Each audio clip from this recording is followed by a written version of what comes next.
नमस्कार. आजच्या भागामध्ये आपल्याला पाहायला मिळणार आहे, अर्जुन सायलीला म्हणत असतो, हे मम्माचं काय चाललं आहे, मला कळतच नाही आहे. ते कलर करेक्शन काय चालू होतं, कलर सिलेक्ट करायला लावले. त्यानंतर आता तिने मला सांगितले जास्तीत जास्त घरी राहत जा, सायलीची काळजी घेत जा. मला हे कळतच नाही आहे. तेव्हा सायली म्हणते, मला कळलं आहे सगळं, त्यांना काय म्हणायचं आहे ते. अर्जुन म्हणतो, काय झालं आहे नक्की, काय म्हणते मम्मा, मला कळत नाही आहे, तुम्हाला काय कळलं आहे.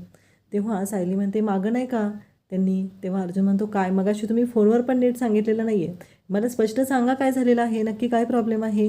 तेव्हा सायली सांगते, हे बघा, मागं जर साईंनी गैरसमज केलेला होता ना, तुम्ही ते बोलला ना सेकंड इनिंग, त्यामुळं त्यांना असं वाटतंय की आपण बाळाचा विचार करतोय. त्याचबरोबर त्या मला बोलत होत्या, तेव्हा मी पण त्यांना मधुभाऊंबद्दल सांगत होते, केसबद्दल, आपल्या केसनंतर सगळं व्यवस्थित होणार आहे असं सांगत होते.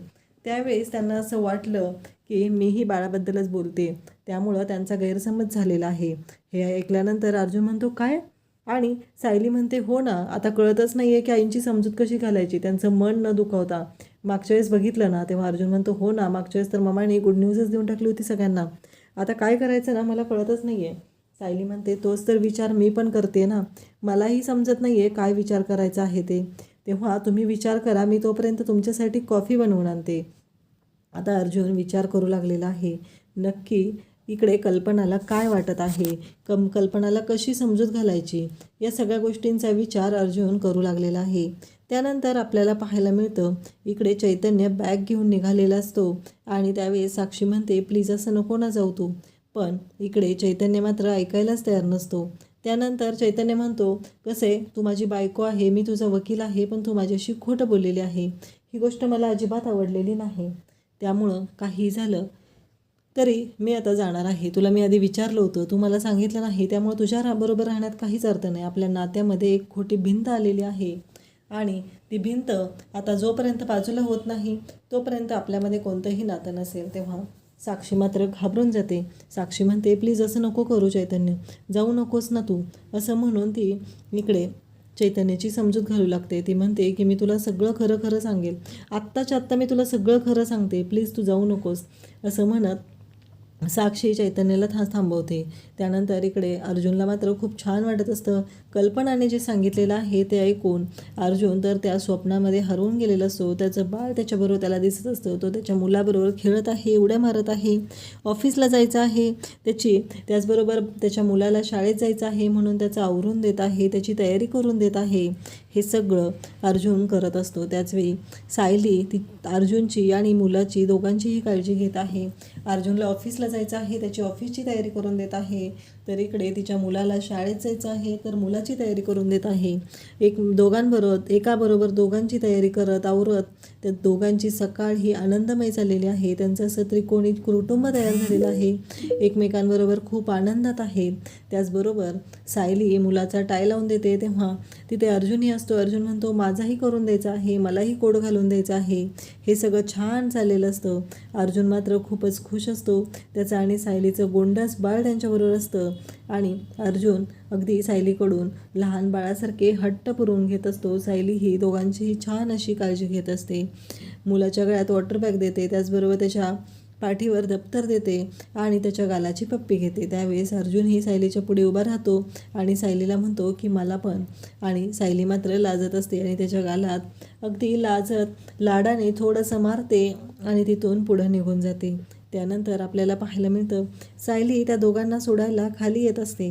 त्या दोघांना घरातून ते पाठवत आहे. अर्जुन ऑफिसला जाता जाता मुलाला शाळेत सोडत आहे. सायली बाय करत आहे आणि अर्जुनला त्याचबरोबर तिच्या मुलाला ती फ्लाइंग किस देत आहे. त्यावेळेस अर्जुन ही सायलीला फ्लाइंग किस मागत असतो, पण सायली काय त्याला देत नाही.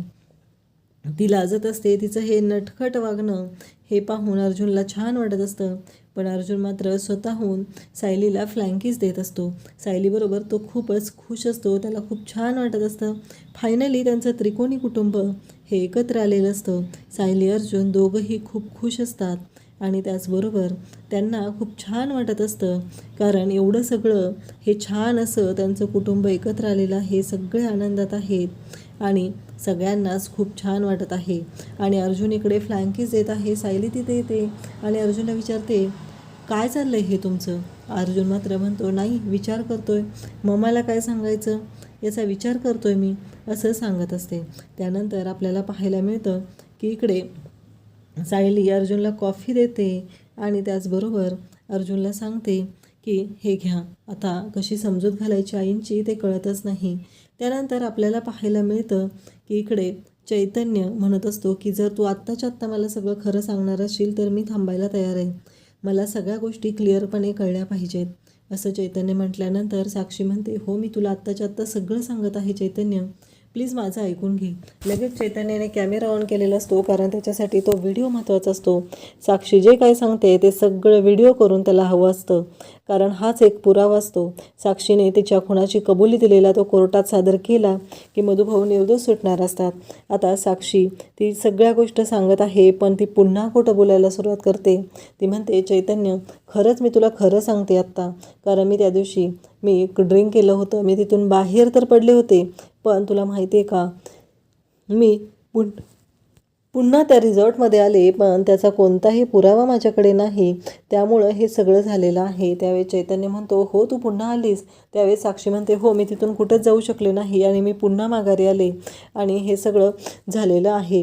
त्यानंतर आपल्याला पाहायला मिळतं की चैतन्य म्हणत असतो की ही पुन्हा माझ्याशी खोटं बोलायला लागलेली आहे. पण साक्षी म्हणत असते की मी चैतन्य तुझी शपथ घेऊन सांगतो की काही झालं तरी मी तुझ्याशी खोटं बोलत नाही. त्यावेळी चैतन्य म्हणतो, हो मी मेलो काय नाही मेलो काय, तुला काय फरक पडणार आहे, घे माझी शपथ, असं म्हणत चैतन्य तिच्याकडे पाहत आहे. साक्षीने चैतन्याला मिठी मारलेली आहे आणि चैतन्य मात्र तिच्या मिठीमध्ये आलेला आहे. पण चैतन्याने ठरवलेलं आहे की त्याच्या मनात नक्की काय आहे, हे सगळं कशामुळं होतं आहे हेही चांगलं चैतन्याला माहिती आहे. त्यानंतर आपल्याला पाहायला मिळतं इकडे नागराज आणि प्रिया यांचा प्लॅन सुरू झालेला असतो. प्रियाने त्या इन्स्पेक्टरचा नंबर घेतलेला असतो आणि त्या इन्स्पेक्टरला तिने फोन करते आणि सांगते की अशा या लोकेशनला एक डेड बॉडी पडलेली आहे आणि त्याचा खूप घाण वास येत आहे.